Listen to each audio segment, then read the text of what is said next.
4 January 2024 muri yeZimbabwe ndadzoka zvekare nema-updates nyaya dzese dziri kuitika muZimbabwe. Munozviziva kuti isusu kana tatanga kutaura nyaya chero mapete anodonha kumadziro. Saka kana uchingoona ndatoya kudai so uchiziva kuti unodedzera kuti pasi neZanu PF.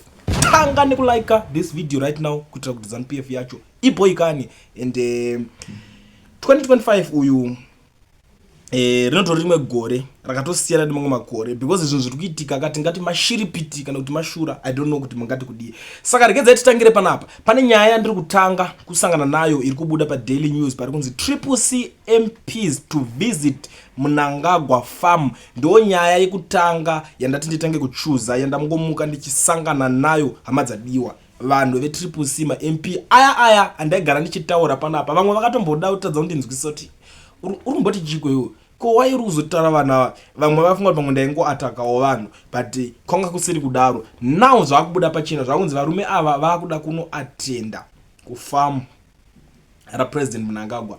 I don't know kuti politics dzichiriko here kuZimbabwe kana kuti zvazvi kana kuti charity work hapasina ari kuopoza umwe kana achinge atadza ka ndo zvandakutoona zvakutoitika panapa. Saka ameno iyi nyaya iyi ka inotoda imimi muri yeZimbabwe kuti munyatsogara pasi muchinyatsotaura zvamunofunga muchionesanawo nevamwewo venyu ipapa pa comment section ndakavhura munokwanisa kunyatsotaura. But inini chandiri kuona ndechekuti vanhu ava vatengesi vakasara vese because haungati iwo uri munhu weimwe political party maakuwirirana zvokusvika pakuenda kufamu kunodyiwa kunomwiwa zvese maakutodyidzana.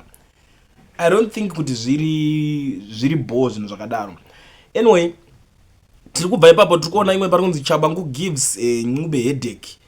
Varume ava vari kuramba vachinetsana vakomana. Welshman Ncube CCC faction has warned self-proclaimed interim secretary general Sengezo Tshabangu against making appointments in the party, threatening to take action against him. Ndo mashoko ari kubuda. So Tshabangu on Thursday announced members of the party local government caucus, which is headed by Harare Mayor Jacob Mafume, but his rivals from the Ncube faction say the appointments were null and void. The Ncube lead CCC spokesperson William Madzimbamuto said there was no local government caucus in the party's constitution. The Citizen Coalition for Change CCC learned of the comical move to establish a local government caucus of the party. Madzimure said, according the party wishes to make the following known to the people of Zimbabwe. The comical appointments were not authorized by the President, Standing Committee, National Executive and National Council. Madzimure said Tshabangu was imposing unlimited decisions on the party. Pakaipa. These guys kungozera kuti Tshabangu this Tshabangu iva pachavo vakuto yato politics zato dzimwe iva vari vanhu veopposition vakutombodi instead kuti munetsana imimi versus the ruling party because the ruling party yagara ine zvakawanda zviri kutadzira vanhu vemuZimbabwe. Avana kana basa nazvo vanhu vese vari kuda kungoita tek pachavo. Tshabangu azodai Tshabangu confusion ingori pachavo. Saka imimi mungazoti pachenyu muri kutadza kubatana mutadzata chinhwani mozoenda munonetsana neZanu PF hawo munosvika muchinomisidzana nayo chirudzii. Ndo pane nyaya yehombe ipapa. So tiri ipapo paita imwe nyaya panapa yandiri kusangana nayo yomwe munhu anga nemota yeZanu PF achiramba kubhadhara seat parking zvekutorova munhu weseat parking chezvo achinzi uri kundivengera kuti inini ndinoda Mnangagwa ndoso waklemba mota yangu. Iyi mota iri pasaidi watadza nei kuiklemba ngobva ngomhanyira ngoklemba yangu nekuti inini uri kundivengera ndosapota Mnangagwa. So according to the Mira Masvingo, Defense Minister Upamuchinguri Kashiri recently warned that too many party supporters are abusing branded Zanu PF vehicles to break the law, in particular refusing to pay toll gate fees above a Zanu PF motorist in Masvingo beats up a parking marshal for claiming his party branded car on Thursday. He accused the marshal of hating him because he supports Mnangagwa. The marshal had to plead for mercy and unclaim the car. Akutokumbira regerero achindi regerero mudhara ndazvinzwa ndakutadzira chokwadi ndokusvika atozobvisa mota iyoyo pakuiclaimba kwaanga akaita. Ndo zvinhu zviri kuitika muZimbabwe amadzadiwa. Inini zvanguka ndotonyatsoshaya kuziva kuti maZimbabweans bo here, because munhu wese ichi chasara kana chekuti achapedzera ngoti inini wacho takuda kumboya timbonoitawo izvozvo, timbonodzidzirawo kupinda Zanu yacho iyoyo. Ndoko zvapedzera zvatongoenda kuti tichanzoita tichiona kuti anosara achivhara umwe ndiani kana kuti anosara achidzvanya umwe ndiani. Even though nhasi ndine rimwe vhidhiyo randoda kusiyira muchiona, tisati tasvika kuvhidhiyo iroro papapo ndoda kuti mundudze zvakawanda. Ndikukutaurirai muri eZimbabwe, I promise ndoda kuti mundudze zvinhu zvakawanda pane that vhidhiyo iroro rakasendwa nasomeone panapa. Jameson Timber ari kupromisa kuti akudzoka mustaira, ndo nyaya iri panapa. CCC faction leader Jameson Timber has declared a comeback for the party in 2025, revealing the re-imaging of the opposition movement's authentic leaders to form a formidable charge against the ruling Zanu PF. It's from Newsday.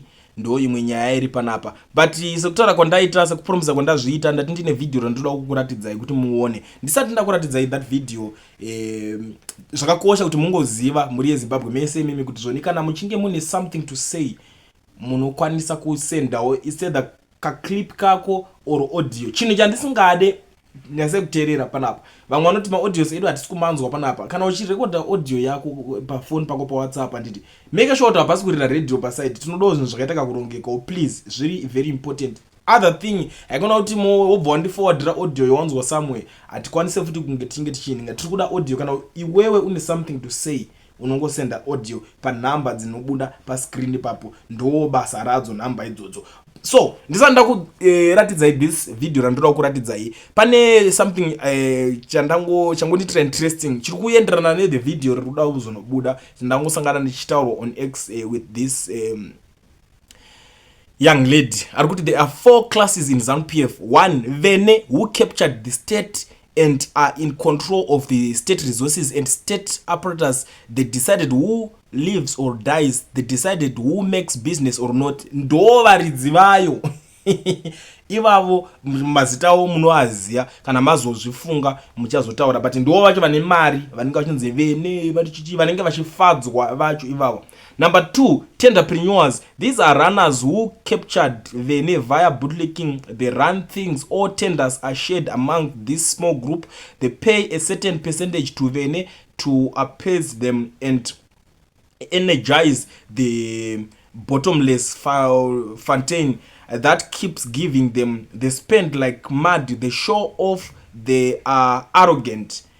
Mavaziva vanospenda mari vachipfashura vaya ndo ananhingirikini vaya eda kutengera chakati, uda kudai soyo, uda kudai ndakakuona uchidai soyo. Saka zvese zvine zvichiitira kuti akakuitira something zvinobva zvafadza vene kuvene ndokunenge uchibva matenda. Rimwe group revanhu zvekare. Kozoita group number 3 iri ndo rinonzi hanzi fighting to be seen. Vanenge vachida kurovana nevanhu kuti vaonekwe. Havana chavanokwanisa kuprovide, havana imwe value, but kungoti paground tinomira nemi mudhara. So vari kuti ndo vari kunzi these small business women, MPs, ministers, etc., they are fighting to attain second position, but there is no door. They bootlick mercilessly to try gain attention of vene. They become dangerous cause they get agitated by class 2.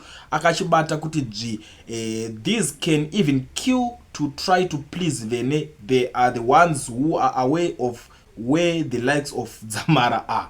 Murgona ndo rimwe group number 3 iroro. I think vanhu ivava vainyanya kusakuwanika pamazuva aMugabe ya ndo unozati chigroup ichocho chika ndo chekuti chikauchetubva chengoti ningi ari kusapota MDC anogara apa ndo team yevanhu ivavo. Saka vaikurovera kuti uri kusapota Green kuti vafadze vamwe. Hapana chanenge chimboda kungofadza vakuru, kungoda tifadze vene, tifadze nerimwe group ririwo, tifadze futi vanhu vakaita sana Chivhayo vazotengerwa maakwa tenzi iwe yarumira pamusangano wakadai kuti vangoita record yekungoti ningi ndiyechi kana kuti denda kwakati munoonana ningi. I think mavanzwisisa type yevanhu vakadaro. Number 4, tine varakashi. These are poor people who are used by class 3 for dirty politics to please class 1 and outclass class 2. These are content with chicken in atori masaskam womwa anoshandiswa back to back for nothing. Ndo vaya munoswera muchiona manje ava vanouya kana pa comment section yepanapa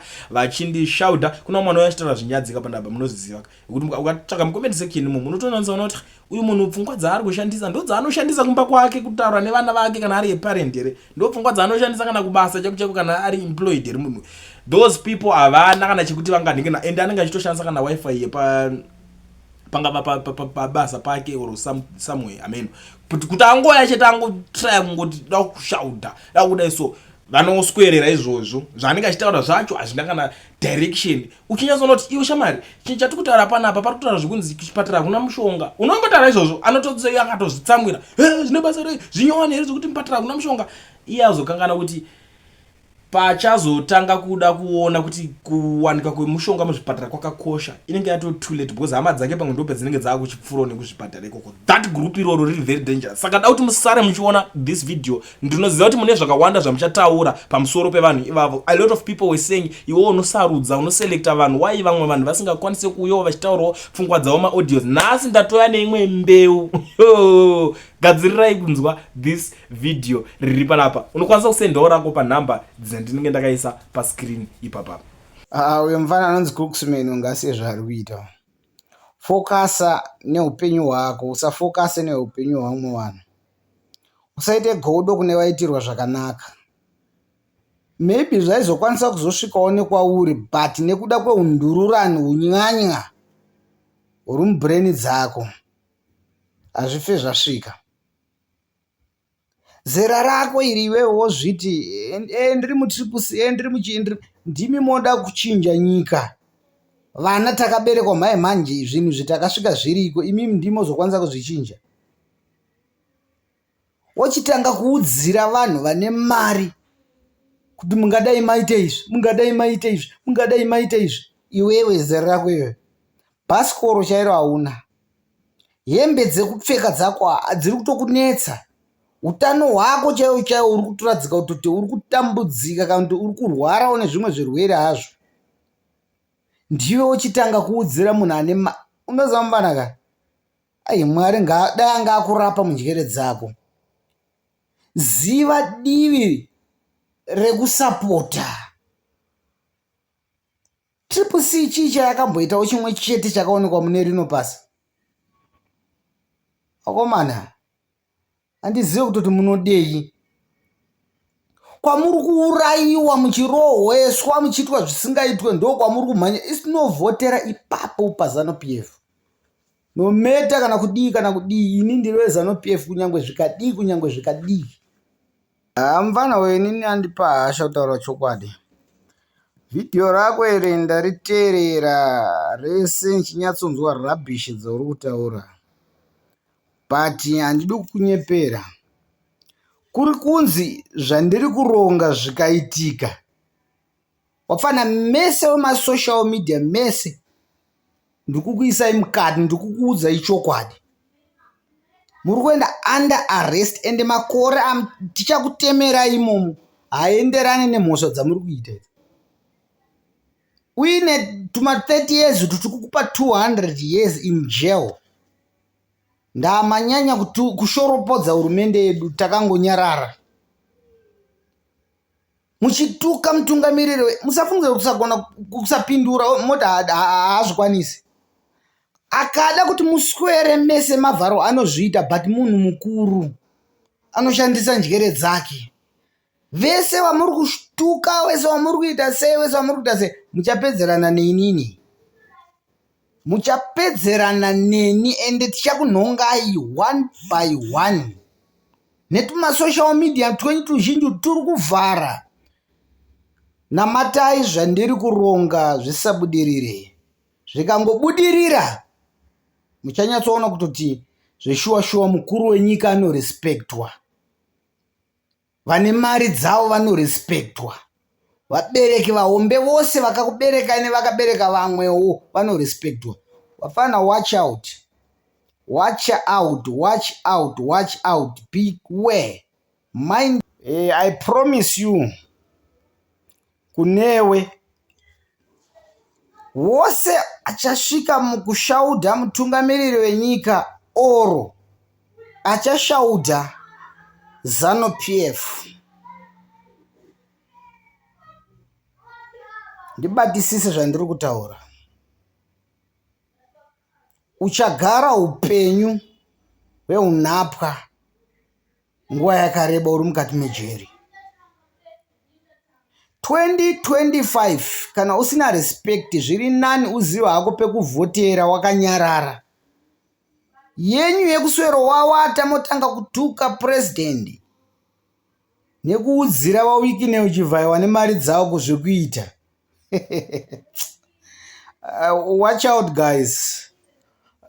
Mind your business. Itai zvinhu zvenyu makanyarara. Tikuda kunzwa this year 2025. Musazoti Zanu PF yakaipa. Musazoti Zanu PF yakaipa. Tuda kumutsa rimwe boka rewapfana wechidiki wane intelligence dzinodhonza kuti tisvike pakukudhonza imese munotuka president. Tokuisai mukati. Makora tichakutemerai. Utuma social media turi kuvhara. Tichasiya yaZigo na Sparks. Ndo vanhu vatiri kuona vanenge vane respect vanoziva zvavanoita. Tumwe twese utu watch out.